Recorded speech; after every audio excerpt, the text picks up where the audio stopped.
Hello friends, today we will talk about snake plant. This plant is also known as mother-in-law's tongue, and the scientific name of this plant is Sansevieria trifasciata.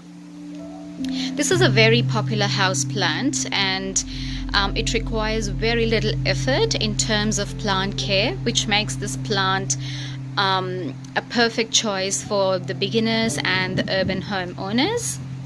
Now, other than the ornamentation, this plant has got lots of benefits. Like according to NASA Clean Air study, it showed that this plant can remove many harmful air pollutants such as formaldehyde, xylene, benzene, carbon monoxide, and many other harmful gases. Formaldehyde is one of the gas which is the leading cause of cancer, lung cancer.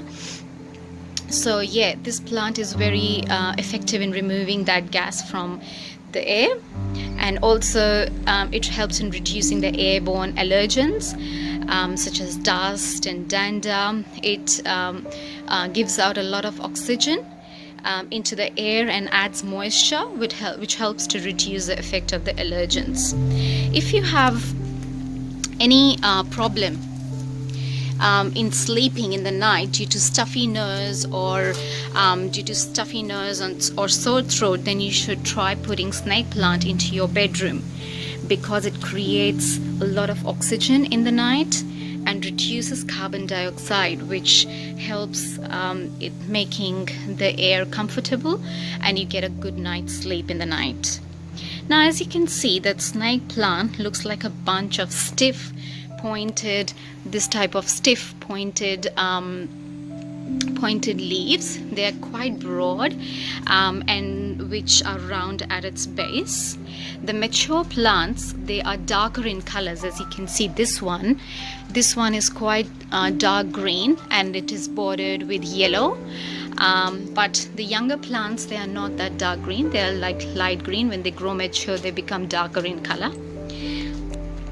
Now, they have beautiful yellow stripes on them, sometimes on the border, sometimes on the tip, and they look really beautiful. Now, different breeds, there are many different breeds of snake plant, so different breeds have got different type of color, different type of texture. So some of the snake plants are round, some of them have got very broad leaves, like the whale fin snake plant. So there are many varieties of them with different colors, but they look really beautiful, and also they do great job when you keep them at home. These plants can grow up to 12 inches, from 12 inches to up to 3 feet tall, depending upon their breed and depending upon the environment in which they are growing. Unlike many other plants, the snake plants can tolerate a variety of lighting conditions,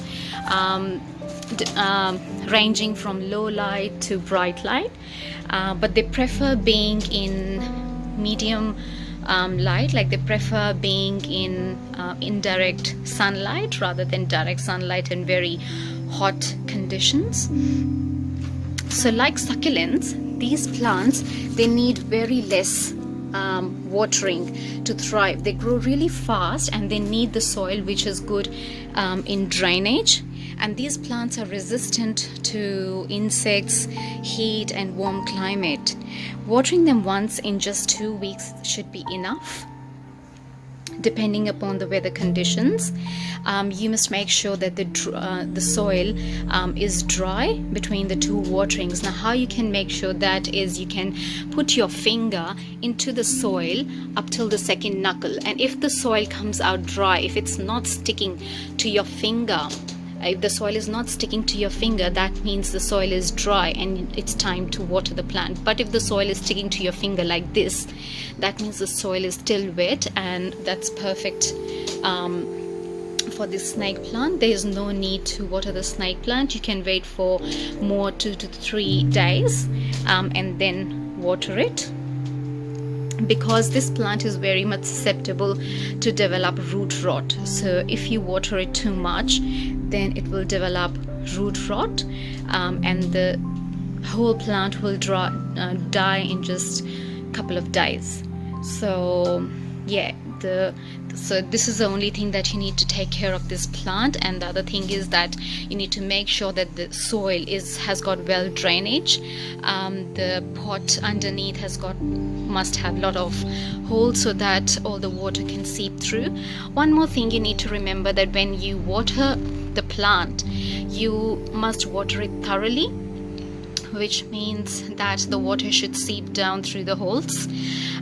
This will make sure that each and every root of the plant has received water, which will help in good growth of the plant. But instead of just spraying a little bit of water from the top, so you must make sure that you thoroughly water the plant, and also make sure that you water only when the soil is too dry. Then you water the plant, so that they don't develop any root rot. And you give them proper sunlight, indirect sunlight.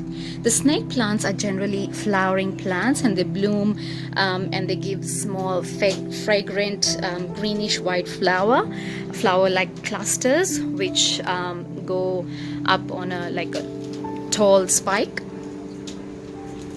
So now this plant, it will be a very good idea if you just pot these plants and not put them outdoor in the soil, because these plants are generally supposed to be very invasive plants and they grow really fast. So if you plant them outside in the soil, then they'll grow like wild and they'll spread everywhere, which will become very difficult for you to manage them.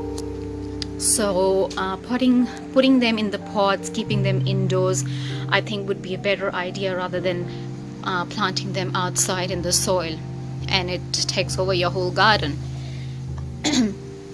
Now we'll talk about its propagation. So this plant is very, very simple, very, very easy to propagate. Now this plant that you are seeing, these plants were actually have been repotted. They were in another pot previously, but because that pot was neglected and was not taken care of for a very long time, so it developed root rot and most of its leaves got dead. So whatever the healthy leaves were I could find, I removed those healthy leaves and I repotted them in this pot. So I'll show you that pot. So this is the actual pot, and as you can see here, it's so much root bound, and most of its root developed root rot because it was left outside during winter season with a lot of rain. So maybe and the soil is also too hard, like you cannot move. I could not dig through this soil to see whether the water is able to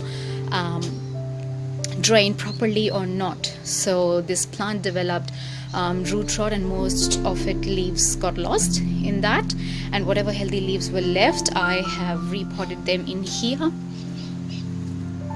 in these two pots, and this pot I have kept in my living room and that one in my bedroom, and they look beautiful. So some of the more cuttings I have. So this plant can be propagated by cutting the leaves of this plant, and also by maybe separating the root. You can propagate the plant into another pot. I have got some cuttings, I'll show you.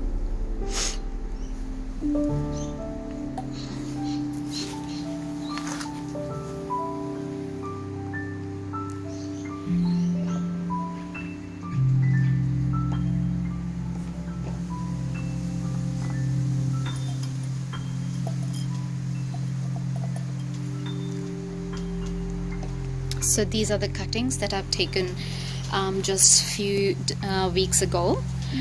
So these two, I have taken all these cuttings from that same plant. So this one I have taken out from along with the root. So this was the root, you can see, and this white one, the white thing, this has recently came out. So this was the root system. So these roots are very thick, like a rhizome, and they store a lot of water in them. So I've kept them just in a cup of water, and I change this water after every week. Like once in a week I change the water, and I make sure that the roots are healthy. And same I've done with this one. So as you can see, it has got lots of roots and a healthy rhizome. Here you can see there's a new leaf coming out from inside. So they're doing really well. And these are just the cuttings. I could not take their roots because they were severely damaged. So these ones I have taken a week ago, these cuttings. What you can do is, these cuttings are quite big, but what you can do is you can snip them into 3 to 4 inches, like half, like this one. You can snip it out from here and make it 2 portions. Either you can go with the soil propagation, or you can go with water propagation, but I prefer going with water propagation more, because you can actually keep an eye on the roots and whether the plant is healthy, it's rooting or it's not rooting. Because if you put them in soil and you water them too much by mistake, then your plant is gone. Like, you'll not get anything. The plant will get root rot and it'll get damaged. But in water, you can see the root formation, and once the roots are formed, you can place them into the soil. So same with this one. I'm just waiting for them to root. Probably I can say in 3 to 4 weeks the roots should start coming out, and then you can place them in soil. So now for this one, I would suggest to go with the cacti soil, because it helps in better drainage. Or if you don't have cacti soil, you can take a regular potting mix and add perlite in it. Because perlite is very light, it keeps the soil light, and it helps in proper drainage, and which reduces the risk of getting root rot. So here I'll show you. In this pot I have taken potting mix and I've added some perlite in it, because I was running short of cacti soil. So I've just taken a potting mix and I have added perlite in this one. So what I'll do is, I'll maybe, because these plants have got roots in it, so I'll pop them into this into the soil and leave them. So what I'll do is, I can just make some space into the soil and then put my plant in there. Make sure it gets enough support.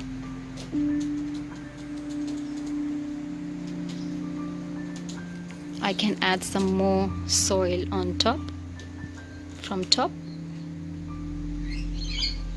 like this.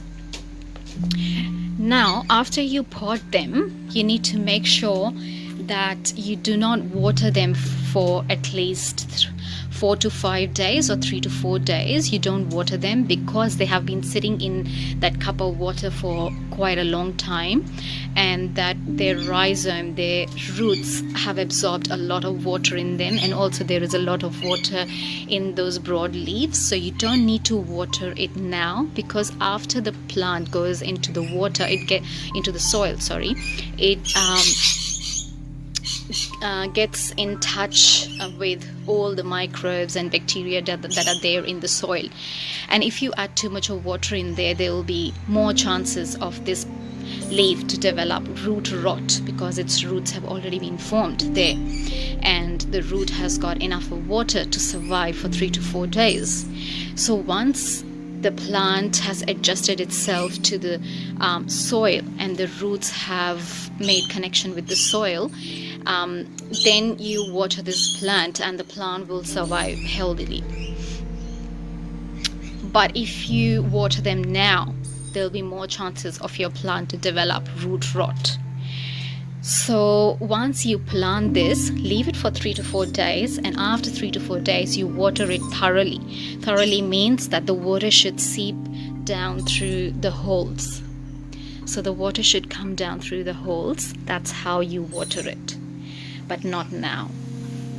So friends, this was all about the snake plant. Hope you liked watching my video. For any questions, please leave your comments in the comment section, and don't forget to like and share the video. And for more videos like this, subscribe to my channel. Thank you so much for watching. See you next time. Bye bye.